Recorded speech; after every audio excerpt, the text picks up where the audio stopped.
El Señor les bendiga, hermanos. Muy buenas tardes a todos. Espero que se encuentren bien. Siempre es una bendición y un gozo y alegría compartir con cada uno de ustedes y tener esta comunión preciosa que tenemos los hijos de Dios. Nunca debemos de olvidar eso, que lo que sucede el día domingo no es una rutina nada más, ¿verdad? Que nosotros nos ajustamos. Nunca debemos de pensar que el domingo es una actividad nada más religiosa y que tengo que cumplir con esa cajita de ir a la iglesia y eso es todo. No, el día domingo es un día glorioso, es un día precioso, es un día extraordinario porque es el día en que los hijos de Dios se reúnen para dar gloria a su Dios, cantar a su Dios y escuchar la palabra de Dios. Y eso no es ordinario, eso es extraordinario. Y debemos de guardar nuestro corazón en no caer o pensar que lo que hacemos el día de hoy es simple y sencillamente una actividad religiosa. No, esto es vida, esto es aliento, esto es la voluntad de Dios para nosotros, ¿verdad? El reunirnos todos los días estamos en la presencia de Dios. Todos los días estamos viviendo en adoración de Dios. Sabemos que la vida del cristiano es adoración. La adoración no solamente es cuando cantamos acá, adoración es toda la vida del cristiano.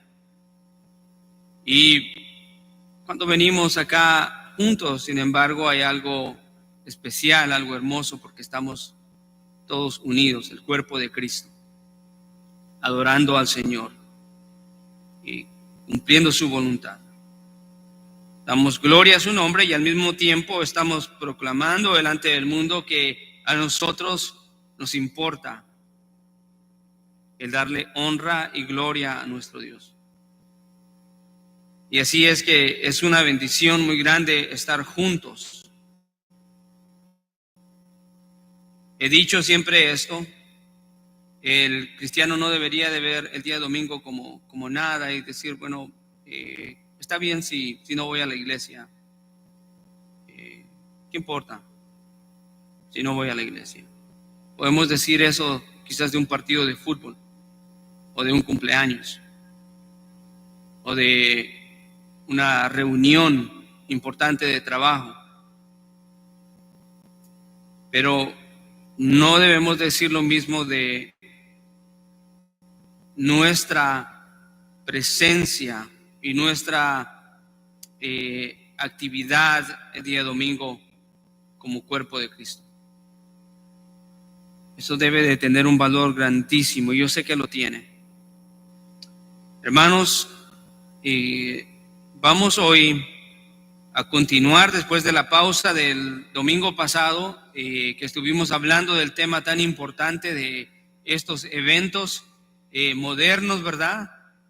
Con respecto a la inmoralidad, que espero que haya dado un punto de referencia para nosotros para poder ver el panorama de lo que está sucediendo y que ahora estemos un poco más preparados para poder tanto buscar en la palabra de Dios respuestas a estas cosas y también preparados para poder combatir estas cosas. Después de eso, que ha sido de beneficio, hoy vamos a comenzar a ver los bloques de lo que es el Sermón del Monte. Dimos una introducción al Sermón del Monte y ahora vamos a estar viendo los bloques de ese Sermón del Monte. El primer bloque es las bienaventuranzas. Y hoy no vamos a cubrir todas las bienaventuranzas, pero vamos a por lo menos a meditar en dos. Así que yo le pido que se ponga de pie y vamos a abrir las escrituras en Mateo, capítulo 5, del versículo, vamos a leer del versículo 3 al versículo 12.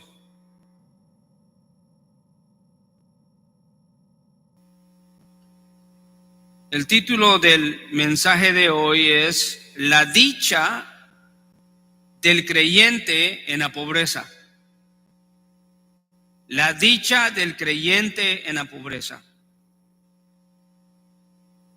La escritura dice de la siguiente manera, y dice versículo 3 al 12 de Mateo 5, dice: bienaventurados los pobres en espíritu, pues de ellos es el reino de los cielos.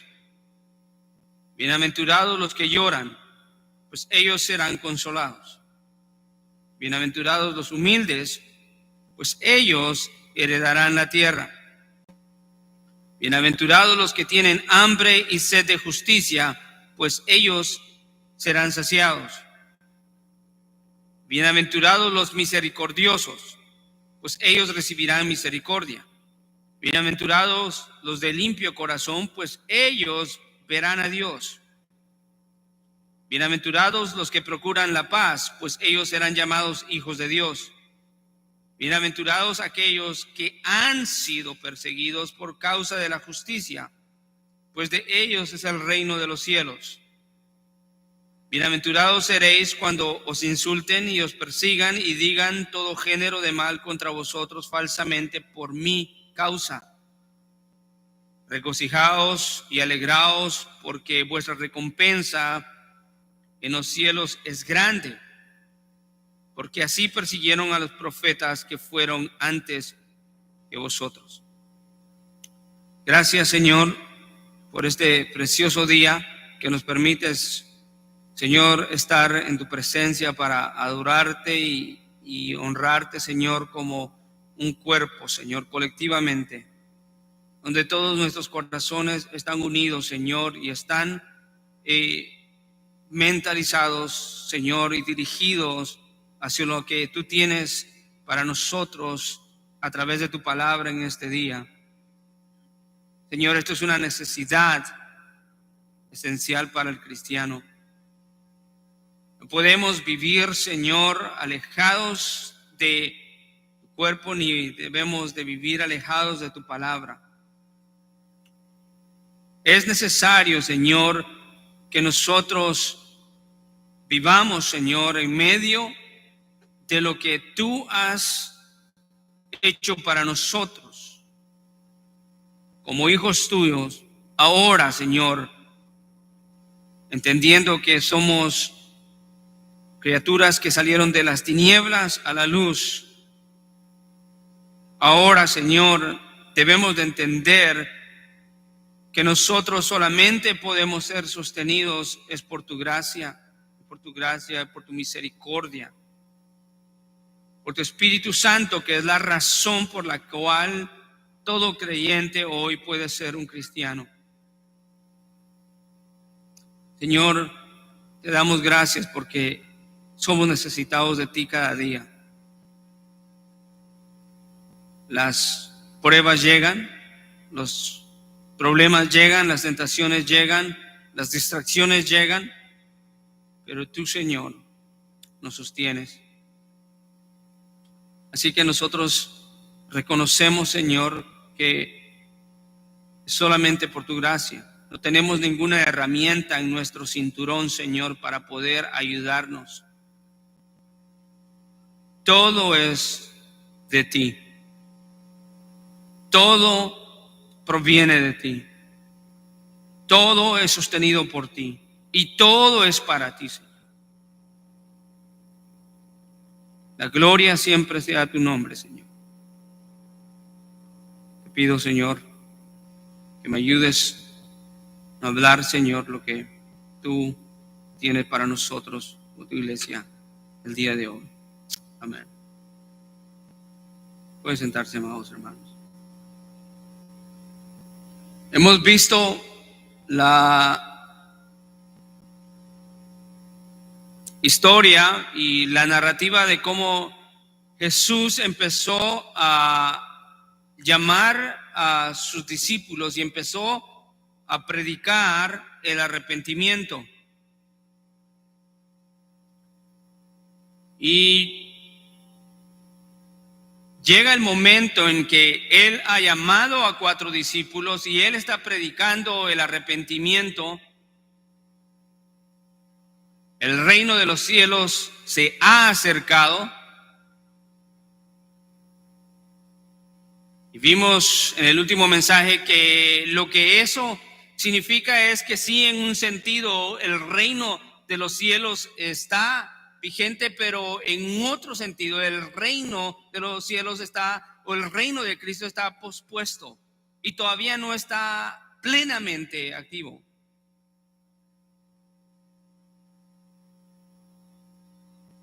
Mientras que el reino de Cristo es establecido, Él tiene súbditos y tiene discípulos que vivirán en medio de este mundo, ya no siendo parte del mundo, sino siendo parte del cuerpo de Cristo. Y ellos tienen unas características singulares que el mundo no tiene. Y vemos cómo los valores del Sermón del Monte van y contradicen totalmente los valores de este mundo.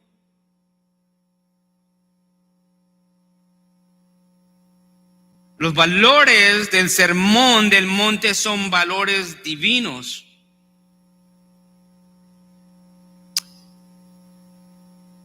Los valores del mundo son valores humanos, corruptos, sucios, satánicos.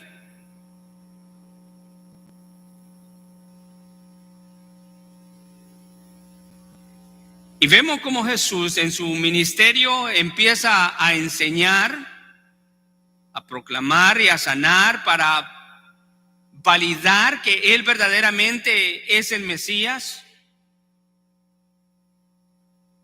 Y vimos que de ese aspecto de enseñar, Él empieza a enseñar, como Mateo nos dice en el versículo 1, cuando Jesús vio las multitudes, subió al monte y después de sentarse, sus discípulos se acercaron y Él abriendo su boca les enseñaba, y esa enseñanza es todo el Sermón del Monte. Sabemos que toda la palabra es enseñanza, pero aquí Mateo nos está diciendo que lo que Él va a decir en el capítulo 5, 6 y 7 es una enseñanza.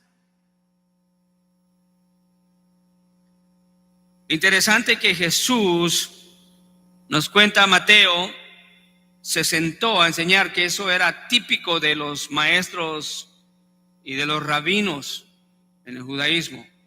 Un hombre cuando enseñaba a otros en el judaísmo y lo hacía parado, no tenía la importancia ni la seriedad, ni era tomado con seriedad como cuando se sentaba. Cuando se sentaba decía, esto es oficial, esto es importante.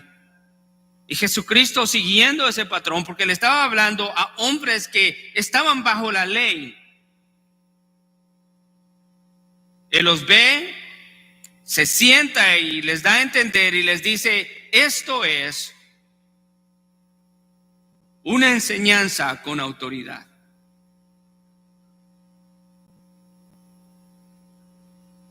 Él estaba enseñando no un mensaje al mundo, como hay muchos que interpretan las bienaventuranzas y el Sermón del Monte como enseñanzas de algo que se tiene que hacer para obtener la salvación.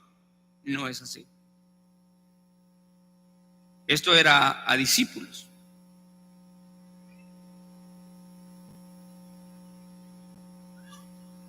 En este sentido, no solamente el Sermón del Monte, pero específicamente las bienaventuranzas no deben de ser entendidas de esa forma, como haz esto y obtendrás la salvación. Tampoco deben de ser entendidas como los liberales, los cristianos liberales enseñan de que esto es la norma y de las conductas de la sociedad. Lo están haciendo algo totalmente ajeno al evangelio. Esto es algo que los no cristianos no pueden entender, porque entendemos de que los valores que Cristo aquí nos presenta contradicen los valores del mundo. Entonces ese pensamiento es errado, es equivocado. Pero ¿cómo debemos de entender entonces, en este caso, las bienaventuranzas?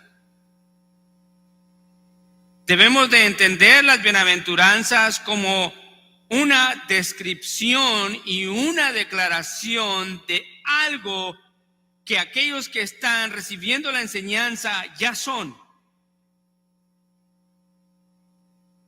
No les está diciendo, hagan esto para que obtengan esto, sino más bien Jesucristo le está enseñando a los discípulos y empieza enseñándoles acerca de la pobreza en espíritu.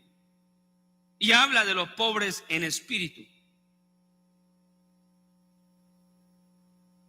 La forma en la que está escrita en las bienaventuranzas tiene una similitud muy cercana al paralelismo hebreo, en que hay una declaración primaria que es entendida con una declaración segunda.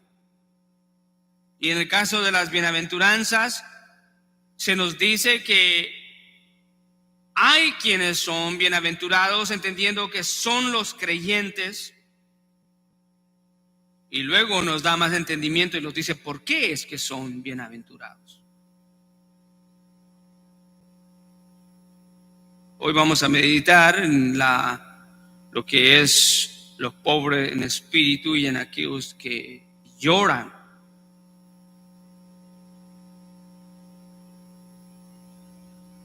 En el mundo hay ideas de lo que es la verdadera felicidad o la verdadera dicha.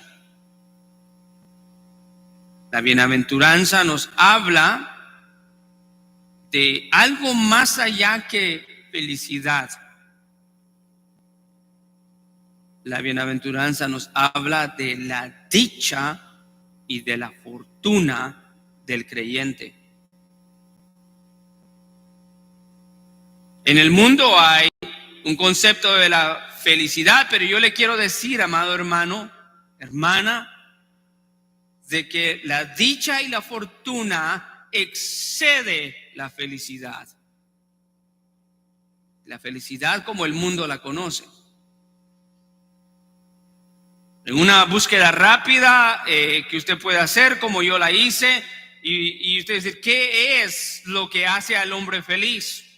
Y me aparecieron cientos de sugerencias de lo que hace al hombre feliz. Y dije, no, llevo esta lista de 1000 razones o 1000 cosas con lo que el hombre es feliz y aburro a los hermanos. Pero sin embargo traje unas cuantas. De acuerdo a lo que dicen los psicólogos o lo que el hombre dice, es de que para que el ser humano sea más feliz, el ser humano tiene que reír más. Para ser feliz, el ser humano tiene que hacer ejercicio, y específicamente decía 7 minutos por lo menos. Para que el hombre sea feliz, el hombre tiene que dormir más. Para que el hombre sea feliz, tiene que invertir más tiempo con los amigos y la familia, según ellos. Para que el hombre sea feliz, el hombre tiene que salir más seguido, no solamente estar en casa, dicen ellos. Y el número 7 es curioso porque dice, para que el hombre sea feliz, en la sugerencia que ellos dan, dice, planee un viaje, aún así si no va al viaje, pero usted planéelo y eso lo va a hacer feliz. Eso más bien me hace a mí triste, ¿verdad? Planear un viaje y luego no ir es decepción. Y veo como todos dicen, sí, es verdad. Esto es un engaño, ¿verdad?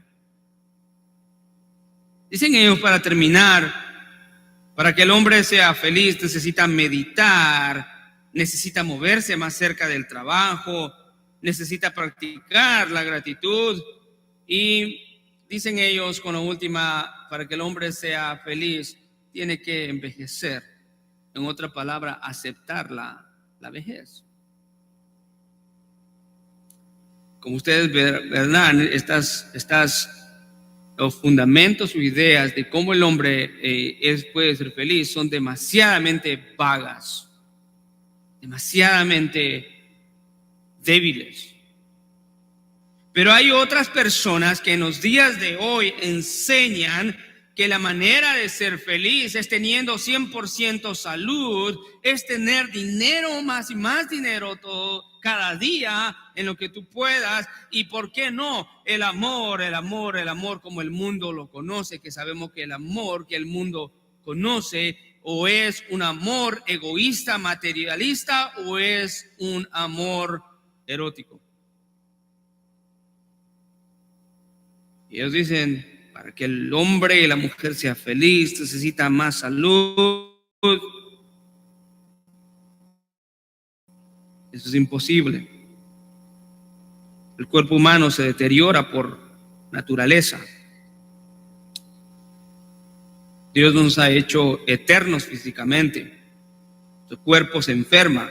Es un engaño decirle a las personas que obtengan algo que no todos van a obtener. No habrá nadie que no pase por alguna enfermedad. Ni tampoco el hecho de que el dinero es la fuente de la felicidad. El dinero es la fuente de una felicidad, pero que no es la felicidad o la dicha o la fortuna que la Biblia habla. Claro, el dinero, podemos estar de acuerdo con ello, puede conseguir una felicidad momentánea, ¿verdad? Porque te compraste un carro, zapatos, o porque conseguiste algo. Pero ¿qué relevancia tiene eso con la dicha y la fortuna que tienen los hijos de Dios porque poseen la vida eterna? Nada. Podemos ver que hay personas famosas y no famosas que, aunque han tenido todo el mundo y han tenido los hombres, las mujeres que han querido, han llegado a su vejez y se encuentran en una condición deplorable de depresión y de tristeza y sin sentido en la vida. Falta ver los noticieros y las noticias para ver y nos presentan una imagen de personas en su juventud, cuando tenían dinero, gente alrededor, mujeres pecando, y ahora se encuentran en una edad avanzada, abandonados, con poco dinero y sin sentido en la vida. Algunos de nosotros tal vez podemos recordarnos del comediante Robin Williams. Él fue uno de los actores más conocidos en la historia con respecto a comedia. Él se quitó la vida en el 2014. Irónicamente, era un hombre que hacía dinero haciendo reír a las personas, haciéndolas feliz. Y él mismo estaba en una profunda necesidad de ser verdaderamente feliz.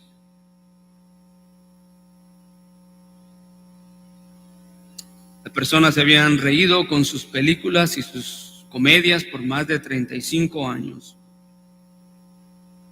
pero él nunca pudo encontrar la verdadera felicidad. Las bienaventuranzas son la dicha, la fortuna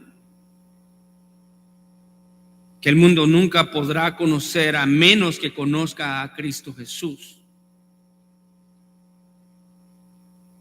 Las bienaventuranzas no son demanda para el cristiano, como les repetía, sino más bien son una descripción de lo que ellos ya son y de lo que ellos ya poseen como hijos de Dios.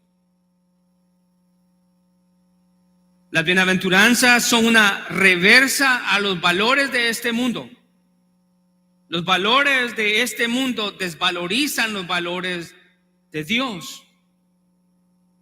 Y Dios, al traer vida nueva a los hombres a través del Evangelio, Él completamente y totalmente ha dado una reversa a los valores que esos hombres sostenían.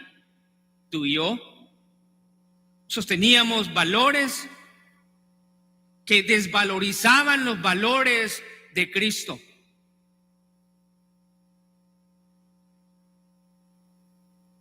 Las bienaventuranzas no son una mera posibilidad, un tal vez, o un sueño, o un deseo, como la Biblia lo presenta acá, sino las bienaventuranzas en realidad son una certeza, es una realidad de lo que los cristianos ya son, porque ahora creen y confían en Cristo Jesús.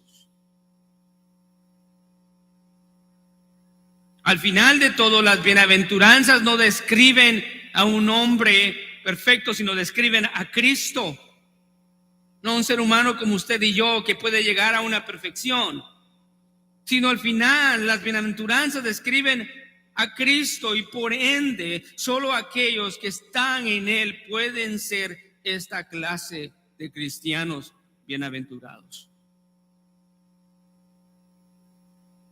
Al final del Sermón del Monte no podemos decir, wow, qué tremendos somos los cristianos, mira todo lo que hacemos. No, debemos de llegar y decir, Señor, gracias por tu misericordia, porque esas demandas yo no las podría vivir si no fuera porque tú has derramado tu gracia en mi vida.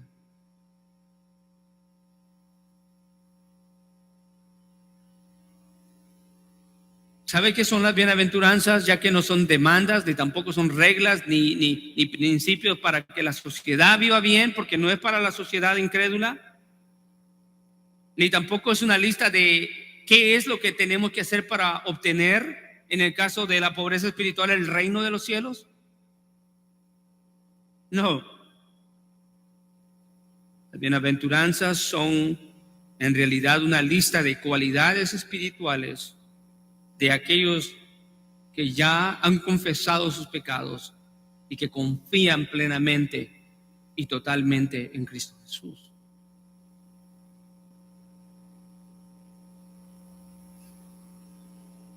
Sí, había muchos más ahí en el Sermón del Monte que estaban escuchando, ¿verdad?, todas estas enseñanzas, pero muchos de ellos, el Evangelio de Juan nos dice que después muchos de sus discípulos, que no eran discípulos, abandonaron a Jesús.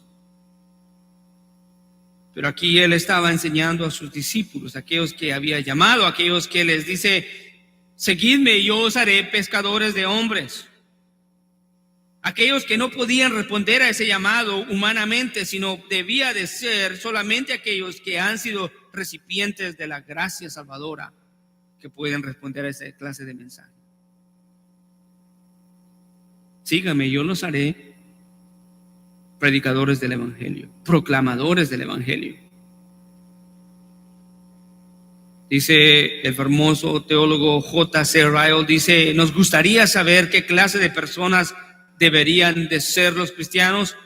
Nos gustaría saber cuál es el carácter de los cristianos y qué carácter deberían de cultivar. Nos gustaría saber cómo es el comportamiento exterior y el pensamiento interior que corresponde a un seguidor de Cristo.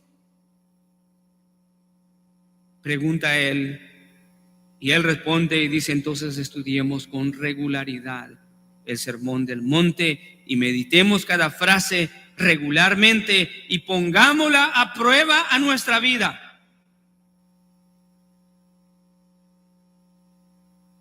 ¿Quieres saber cómo es verdaderamente un cristiano?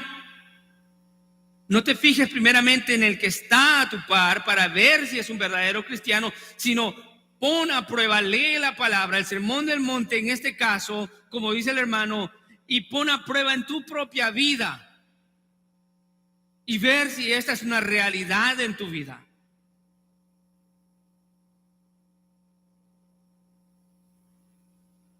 Pon a prueba medita esta enseñanza de Jesús a sus discípulos en preparación a que el reino se establecerá un día, pero mientras tanto ellos son representantes de este reino acá. Y sus valores son diferentes a los valores del mundo. Son valores divinos.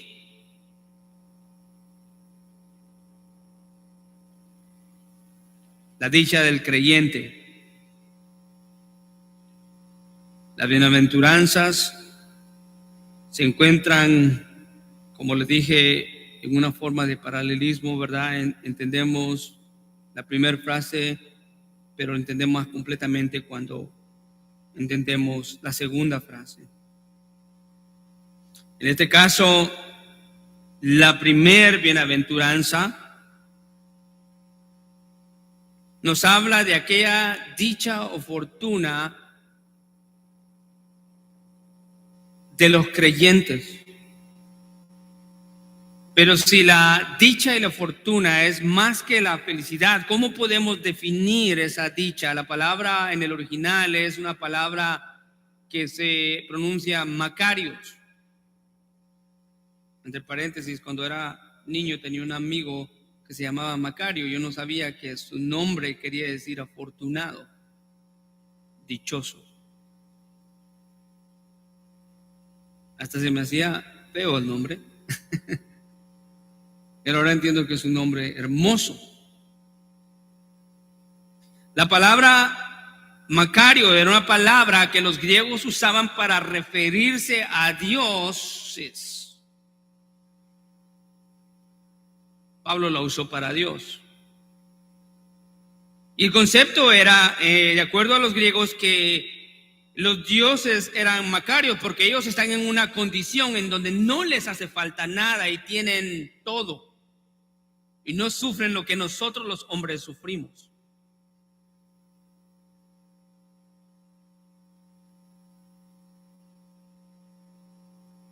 Había una isla en el Mediterráneo que le llamaban la isla Macarios, por sobrenombre, porque esa isla tenía toda la fuente de riqueza y recurso natural y tenía verduras, granos, agua, peces, todo lo que el ser humano podría desear.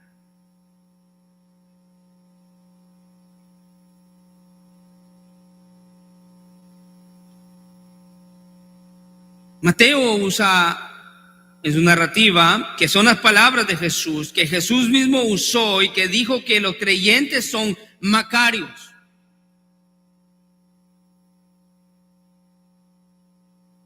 Esa palabra no solamente quiere decir felicidad, sino una vez más le repito que quiere decir afortunado, dichoso. ¿Pero por qué? ¿Qué es un macario? Un macario es todo creyente que ha sido objeto del favor divino de Dios a través de la gracia y de su misericordia. Esa es la verdadera dicha y fortuna, no como el mundo dice que la verdadera dicha del hombre es tener el amor o los amores que tenga o todo el dinero que necesite, cuentas, casas. Todas estas cosas no son malas. Lo malo es cuando el hombre ve a estas cosas como el dinero y el materialismo y lo hace su Dios.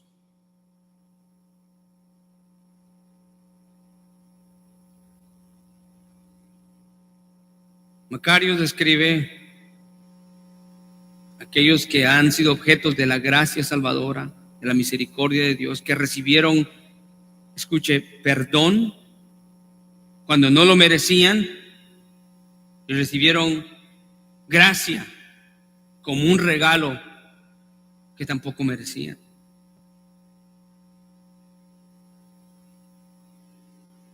Jesucristo dice acá en la primer bienaventuranza, dice: bienaventurados los pobres en espíritu. ¿Por qué? Porque ellos son los poseedores del reino de los cielos, del reino de Dios y de Cristo. ¿Por qué la pobreza es la primera? ¿Y qué clase de pobreza está hablando acá? Hay unos que interpretan que aquí lo que la Biblia estaba enseñando, o que Jesucristo estaba enseñando, es un voto de pobreza material. No es eso. La Biblia misma dice en el versículo 3 que Jesucristo dice y declara, describe que estos bienaventurados, los pobres en espíritu, a ellos se está refiriendo. Aquí no se está refiriendo a una pobreza material, hermano, a una pobreza de dinero, porque es posible que se sea pobre materialmente hablando y que se esté maldito, como es posible ser rico y ser maldito, ser condenado. Entonces aquí no está viendo la pobreza material o describiendo la pobreza material Jesús, sino está hablando de aquellos pobres en espíritu. Aquellos pobres en espíritu que reconocen su miseria, que reconocen su inhabilidad y su incapacidad para hacer algo por ellos mismos en cuanto a la salvación, en cuanto a la gracia y al sostenimiento de Dios cada día.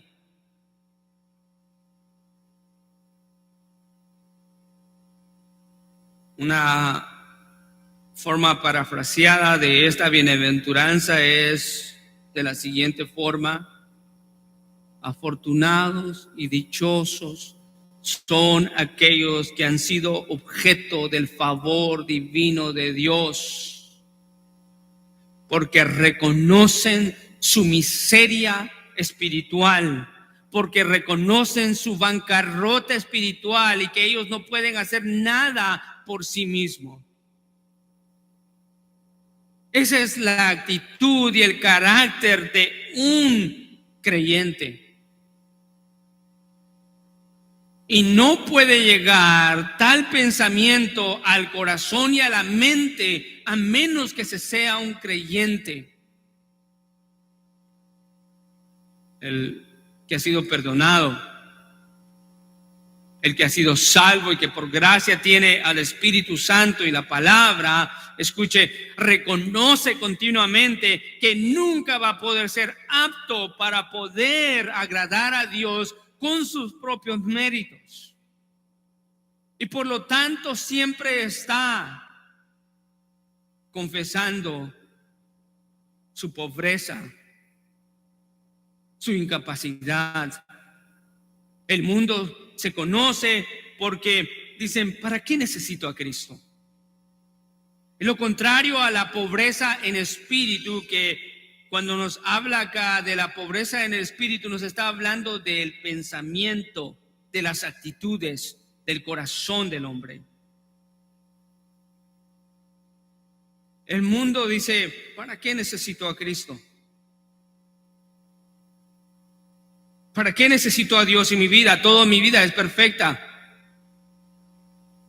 Tengo lo que deseo, lucho por lo que deseo.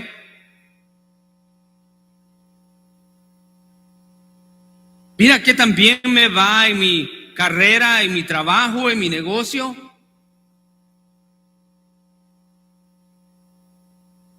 Una superioridad o riqueza engañosa espiritual que piensa que lo que hacemos es lo más importante en cuanto a lo material. Y por otro lado, hay otros que tienen una aparente riqueza espiritual, si le pudiéramos decir de esa manera, que tienen una moralidad tan grande que dicen: ¿para qué necesito a Cristo? Yo no peco.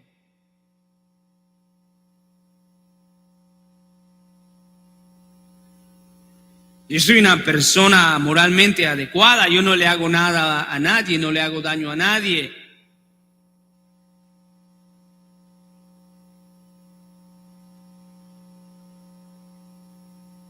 Eso es todo lo contrario a lo que la Biblia nos enseña de lo que es el pobre en espíritu. El pobre en espíritu dice todo lo contrario. El pobre en espíritu se derrumba delante de Dios y constantemente, escuche hermano, está confesando su debilidad y su incapacidad para hacer y vivir la vida cristiana como debemos de vivirla.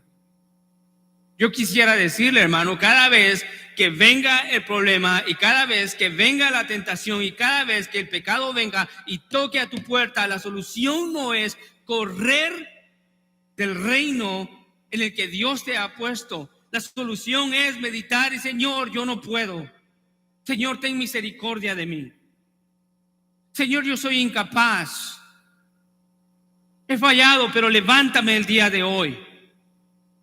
¿Cuántas veces nosotros como seres humanos, como hombres, nos acostamos derrotados en la cama porque hemos fallado? Y milagrosamente nos levantamos el otro día porque la gracia y la misericordia y el favor de Dios nos sostiene. Solamente el cristianismo puede hacer eso. Solamente Cristo puede hacer eso.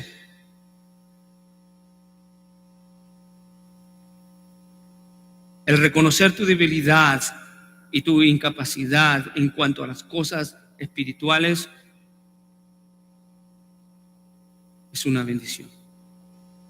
Lo peor fuera que nosotros llegáramos a poder meditar cuán santo soy, cuán justo soy. Mira cuánto yo hago. Eso es soberbia espiritual. No hay mayor engaño, dice un predicador, de aquel hombre que se enorgullece de su humildad.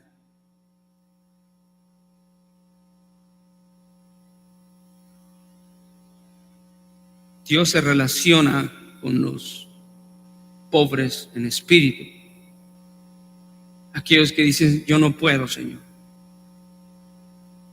¿Saben por qué eso es importante? Porque eso contradice total. En el mundo la pobreza es despreciada.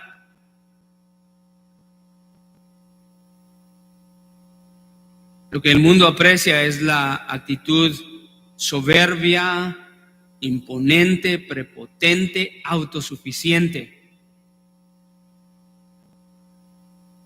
Pero Dios no se relaciona con los soberbios, Dios se relaciona con los pobres en espíritu, a tal grado que Él dice que son tan bendecidos que son, escuche, es una de las dos bienaventuranzas que se encuentran en un tiempo presente, pero que también aplica al futuro. Son ellos los dueños, los herederos del reino.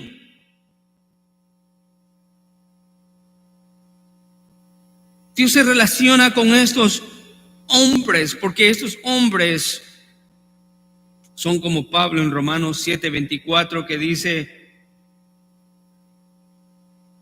miserable de mí, ¿quién me librará de este cuerpo de muerte? Miserable de mí, ¿quién me librará de este cuerpo de pecado?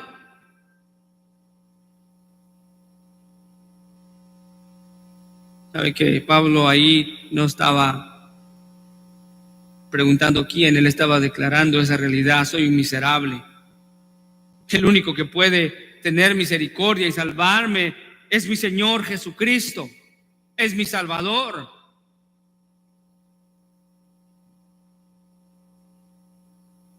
Así que la pobreza en espíritu es el reconocimiento de nuestra incapacidad, es el reconocimiento de que nuestro pecado ofende a Dios y que somos incapaces de salvarnos.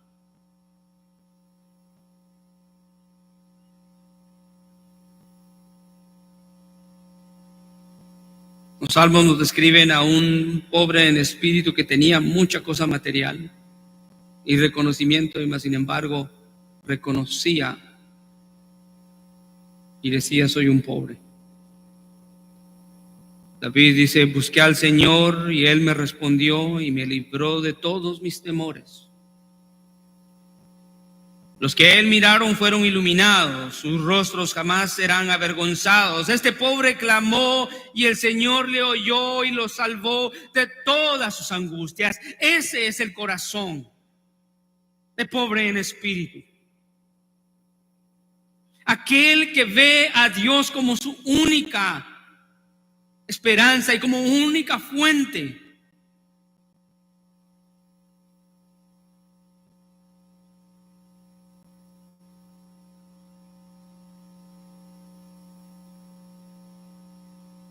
Este pobre clamó y el Señor le oyó.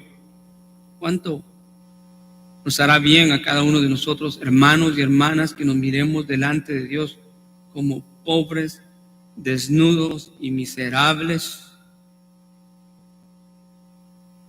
¿Sabe por qué eso glorifica a Dios? Porque eso da paso para depender de Dios totalmente cada día. El momento en el que yo llego a pensar como el mundo piensa, son mis conocimientos los que a mí me sostienen. Es mi apariencia, es mi bondad, es cuánto yo sé.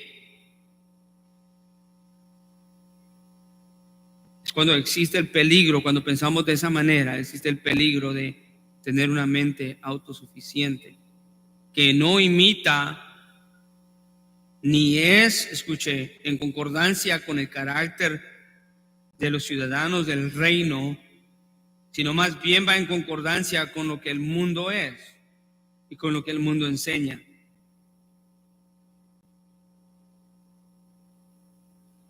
Reconoce, hermano, que eres un pobre espiritual delante de Dios. Reconócelo. Reconozcamos que somos incapaces. Reconozcamos que las bendiciones recibidas de parte de nosotros no las compramos con dinero, ni con habilidades, ni con moralidad. Todo lo que tenemos ahora en Cristo Jesús fue dado a nosotros por su gracia y su misericordia. Pero después de que reconoce que eres un pobre, clama al Señor. ¿Sabe que una de las bendiciones y de las varias bendiciones de ser de esta mente, de este corazón, de pobre en espíritu, que nos vemos exactamente como somos, incapaces, miserables, en la bancarrota espiritual, es de que nos debe dirigir a confiar en Dios diariamente y a estar en oración siempre? De verdad, hermano, es una realidad que la falta de oración es una muestra de autosuficiencia. Y los cristianos, ¿cuánto tenemos que aprender de esto? Tenemos que entender que todo lo que hagamos tiene que ser dirigido y tiene que venir de la fuente que es Dios. Me gustaría hacerle este comentario. Acabo de leer la historia de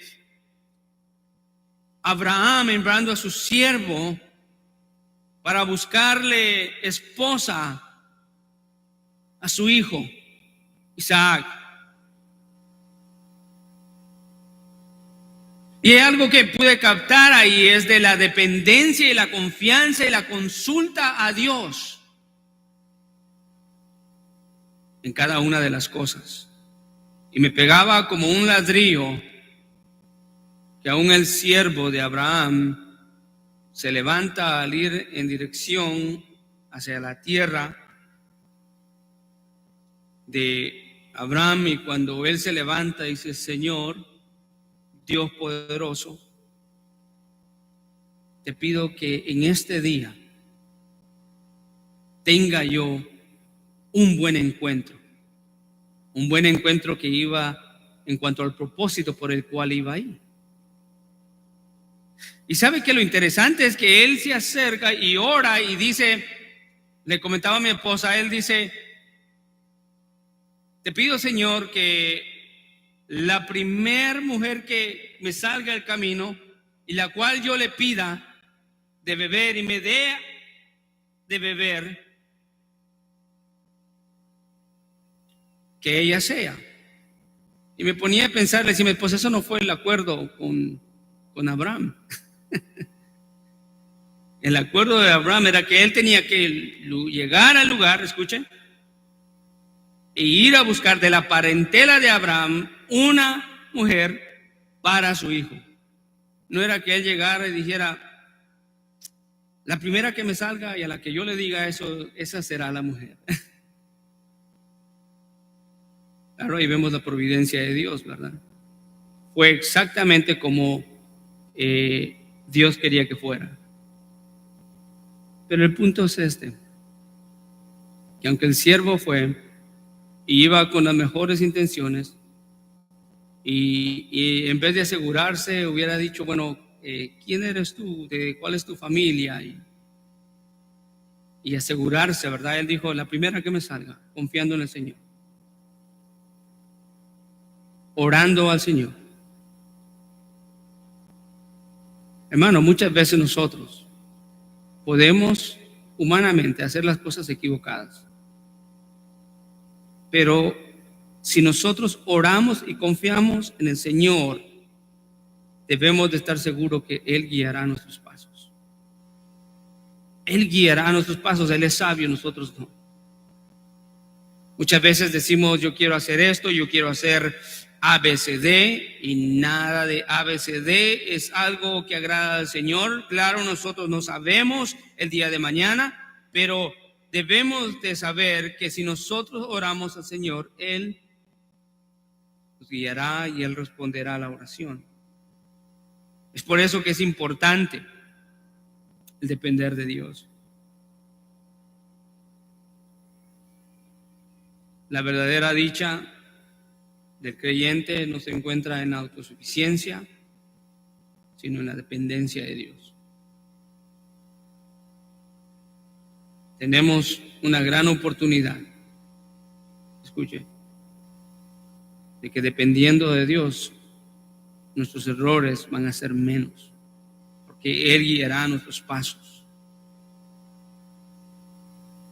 Pablo, David, todos se vieron como pobres y dependían del Señor. Y más aún, la Biblia nos enseña de hombres llenos de una actitud obediente y dependiente de Dios. Voy a finalizar. La bienaventuranza no solamente es una dicha o una felicidad, sino es una dicha, es una fortuna en todos aquellos que han sido objeto del favor divino de Dios.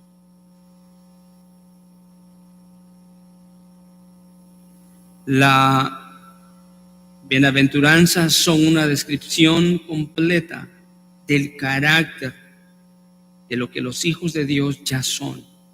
No es haz esto para que seas esto, sino si tú crees en Jesús, si tú eres un creyente verdadero y te has arrepentido de tus pecados, Jesucristo está diciendo, esto eres tú.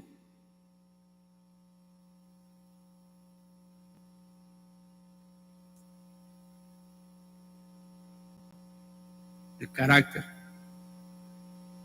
del creyente. El carácter del creyente.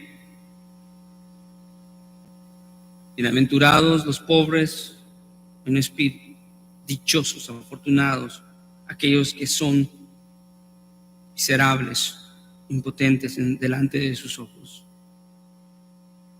Ellos tendrán una bendición y tienen una bendición.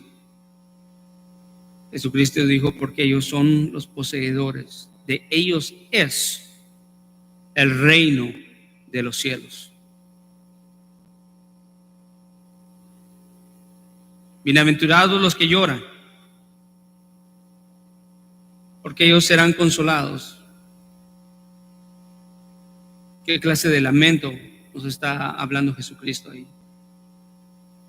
Después de haber reconocido nuestra incapacidad espiritual y nuestra pobreza y bancarrota para poder hacer algo para nosotros y aceptable delante de Dios, lo único que le queda al creyente es lamentarse y dolerse, y si es posible llorar en arrepentimiento por sus fallas y sus pecados, pero tiene la gran bendición de que tienen al Dios de todo consuelo, al Dios de toda consolación, como nos habla 2 de Corintios.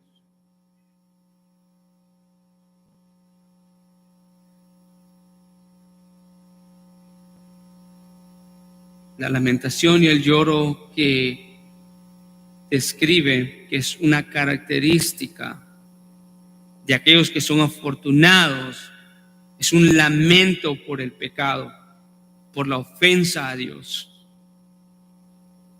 Después de reconocer que no podemos hacer nada, entendemos que nuestra maldad es grande, entendemos que nuestro pecado es una ofensa delante de Dios, pero debemos de obtener esperanza en que los hijos de Dios verdaderamente tienen y hallarán consuelo de parte de su Rey.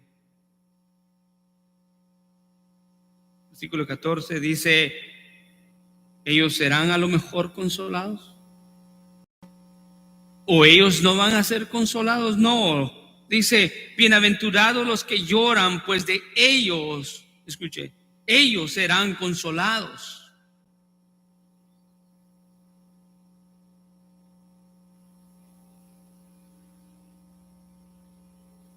¿Qué es lo que el Señor quiere que nosotros aprendamos y apliquemos a nuestra vida? De por lo menos estas dos bienaventuranzas. Quita de tu vida todas aquellas cosas que te puedan estar trayendo una mentalidad de autosuficiencia. ¿Qué puede traer autosuficiencia contrario a la pobreza en espíritu? El orgullo por el conocimiento. Quítate eso. Ten cuidado de que el dinero no se esté convirtiendo en la base de tu seguridad y de tu fuerza. Eso no es malo, pero es un pecado tan grande si lo conviertes en tu Dios.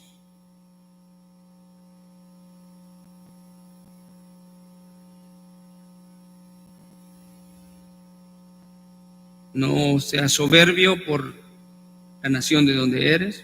Imagínense, hasta para eso somos nosotros, ¿no? Yo soy de Guatemala. ¿Quién como yo? Pensamientos así, no, nosotros no pertenecemos, nacimos en ciertos lugares, vivimos y radicamos acá en esta ciudad, pero nosotros somos ciudadanos del reino de los cielos. Somos peregrinos en este lugar. La última es: ten cuidado de que el orgullo religioso sea ese pecado que está dando y desvalorizando el valor que Cristo nos está hablando de ser pobres en espíritu.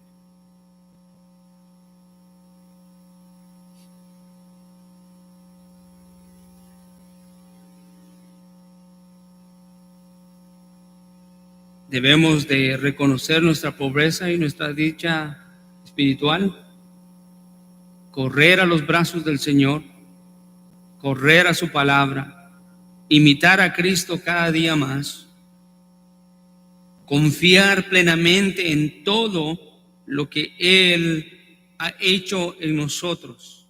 Y en el momento de la tentación, en el momento del pecado, en el momento del error, la solución, una vez más, hermanos, no es correr de la gracia del Señor, irte de la gracia del Señor, sino regresar y profundizarte más en la gracia del Señor.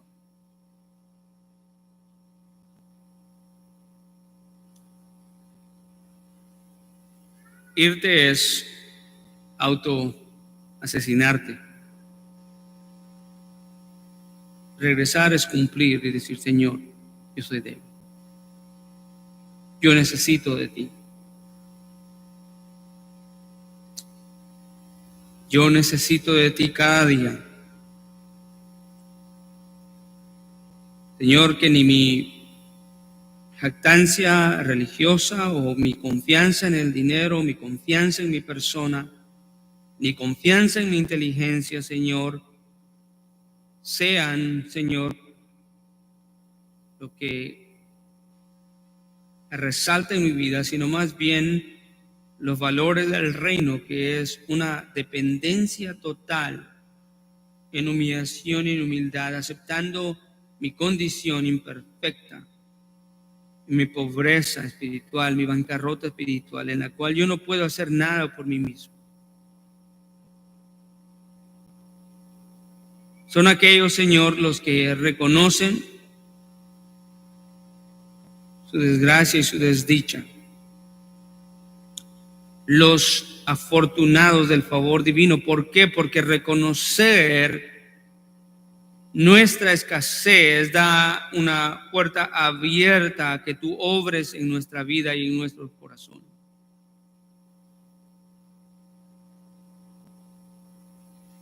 Cuando yo entiendo que yo no estoy en control, tú puedes obrar en mí. Cuando yo entiendo que ni la obra más buena que yo haga será buena y justa para justificarme, tú puedes obrar en mí.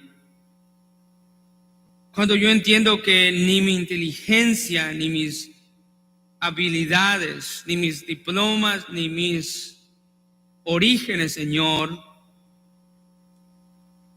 son, Señor, los que me pueden dar la verdadera dicha, tú puedes obrar en mí.